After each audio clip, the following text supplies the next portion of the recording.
नमस्कार स्वागत करुच्ची HR TV Odia को मु रमेश। दर्शक बंधु आज हूँ राखी पूर्णिमा। गाँ ठू सहर सबुटी चलचंचल भाई हाथ में राखी बांधिब भौणी। गाँ ठू सहर सबुटी चलचंचल होता बेले पुरी जिला पिपिली ब्लॉक दांडमुकुंदपुर सरस्वती शिशु विद्या मंदिर में रक्षाबंधन पालन होइछि। धूमधाम पालन होइछि रक्षाबंधन जहाँ नहीं आमर प्रसन्न सार अच्छा सहित कथा केमती कौन पालन होता सरस्वती शिशु मंदिर। नमस्कार स्वागत करुच्ची एचआर टीवी ओडिया। धन्यवाद। मु हूँ प्रसन्न कुमार दास दांडमुकुंदपुर सरस्वती शिशु विद्या मंदिर परिचालना कमिटीर सभापति रही। आ सरस्वती शिशु विद्या मंदिर एमती एक विद्या क्षेत्र जहाँकि भारतीय परंपरा भारतीय संस्कृति मुनि ऋषि शास्त्र पुराण द्वारा जो तैयारी करा जाइतबा जो परंपरा तारी उपरे प्रतिष्ठित ये सरस्वती शिशु विद्या मंदिर आज तार रक्षाबंधन उत्सव पालन करुछि।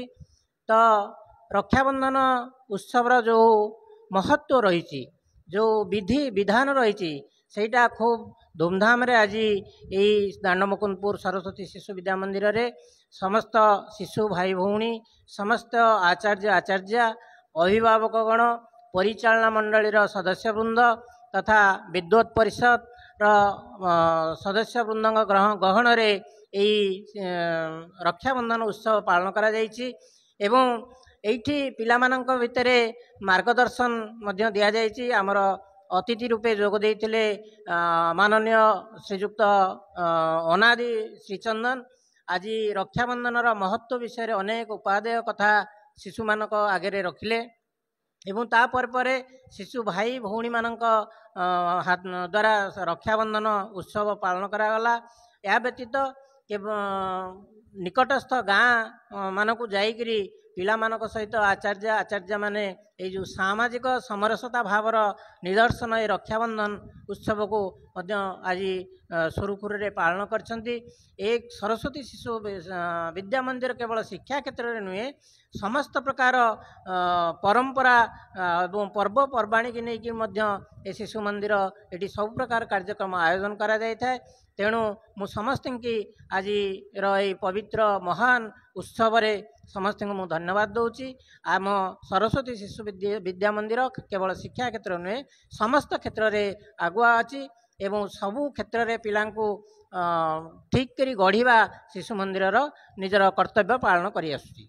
निश्चित भाव देखुवे प्रशंसार जीवरी भाव कहले कहीं रक्षाबंधन ये भाई भौणीर संपर्क से सरस्वती शिशु विद्या मंदिर पालन होती। आमर सरस्वती शिशु विद्या मंदिर जी अच्छा मुख्य अतिथि होगी आसते कौन कह आज आसते केमती लगुच आपको ये आमर सनातन संस्कृतिर ये जो मुख्य कार्यक्रम मान सब आमर विद्यालय पालन हो आसुची। आज आमर ये सरस्वती शिशु विद्या मंदिर दांडमुकुंदपुर रे रक्षाबंधन पर्वर पालन करने अवसर रे आमर से महाभारत जुगर कृष्ण हाथ में केमती द्रौपदी निजर नुआ पाठशाढ़ी को चिरी बांधि देइथिले एवं श्रीकृष्ण तांको रक्षा करिवार प्रतिश्रुति देइथिले को आम मन पकड़ापी आमर समस्त भाई भौणी मध्य स्नेह प्रेम बंधन को अतुट रखापी ये जो परंपरा आमर गढ़ी आसी आम ये विद्यालय आज पालन करूँ। विद्यालय समस्त गुरुजी गुरुमा आमर परिचालना कमिटीर सभ्य सभ्या समस्ते ये सहयोग करते छात्र छात्री मान मध्य किमती निबिड़ प्रेम परस्पर परस्पर मध्य गोटे रज्जुरे बांधि रे जहाँफल आमर भविष्यत उन्नतरू उन्नततम हो पार को मन रखापी आज आम विद्यालय सब प्रकार व्यवस्था होता। विद्यालय आचार्य आचार्य तांकर जो सहयोग निश्चित भाव अविस्मरणीय रही। निश्चित भाव जिभली भाव सार कहले जे पिला मानकर जो बंधुत्व गोटे सृष्टि हम कहीं रक्षाबंधन गोटे महान पर्व आम सहित प्रधान आचार्य अच्छा भी प्रतिज्ञा ना आज्ञा कौन कहे आज्ञा आप प्रधान आचार्य अच्छा जो सरस्वती शिशु आज पालन होती कौन रही तार मत। ये सरस्वती शिशु मंदिर एक भारतीय परंपरा उपरे आधारित भारतीय संस्कृति परंपरा किभली बंची रु सुचारू रूपे परिचालित करिवो से उद्देश्य रे ये शिशु मंदिर गठित होइछि। जहाँ हो आज ये पवित्र दिवस रे समस्त शिशु भाई भौणी खूब आनंद उल्लासर सहित विद्यालय रे पालन करे रक्षाबंधन उत्सव भाई हाथ में भौणी भौणी हाथ में भाई ଏଇ ଯେଉଁ ରକ୍ଷାବନ୍ଧନର ବା ରକ୍ଷା ସୂତ୍ରର ଏଇ ଯେଉଁ ବନ୍ଧନ, ଏହା ଏକ ଆଦର୍ଶ ପରମ୍ପରା। ଯାହା ହେଉ ସେମାନେ ଖୁବ୍ ଆନନ୍ଦର ସହିତ ଏଠି ପାଳନ କଲେ। ଏତଦ୍ ସହିତ ଏହି କାର୍ଯ୍ୟକ୍ରମରେ ଆମକୁ ବିଦ୍ୟାଳୟର ପରିଚାଳନା ସମିତି, ବିଦ୍ୟୁତ୍ ପରିଷଦ, ମାତୃଭାରତୀ, ଅଭିଭାବକ ଅଭିଭାବିକା ଅନେକ ଶୁଭେଚ୍ଛୁ ଉପସ୍ଥିତ ରହି ଏହି ରକ୍ଷାବନ୍ଧନ ଉତ୍ସବର ଆନନ୍ଦ ଉପଭୋଗ କରିଥିଲେ।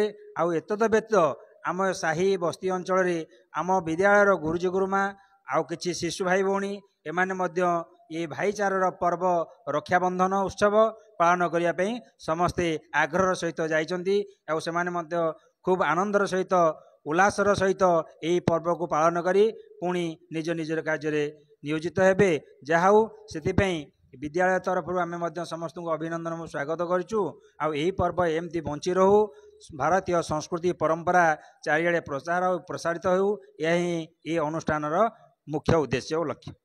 ନିଶ୍ଚିତ ଭାବେ ଦେଖିପାରୁଥିବେ ପ୍ରଧାନ ଆଚାର୍ଯ୍ୟ ଯେଭଳି ଭାବେ କହିଲେ ଏ ଭାଇଚାରାର ସମ୍ପର୍କ ଯାହା ବର୍ତ୍ତମାନ ଭାଇଚାରାକୁ ବଜାୟ ରଖିବା ପାଇଁ ଏ ପରମ୍ପରାକୁ ବଜାୟ ରଖିବାକୁ ପଡ଼ିବ। ପୁରୀ ଜିଲ୍ଲା ପିପିଲିରୁ ରମେଶ ଚନ୍ଦ୍ର ବେରାଙ୍କ ରିପୋର୍ଟ, ଏଚ୍ଆର୍‌ଟିଭି ଓଡ଼ିଆ।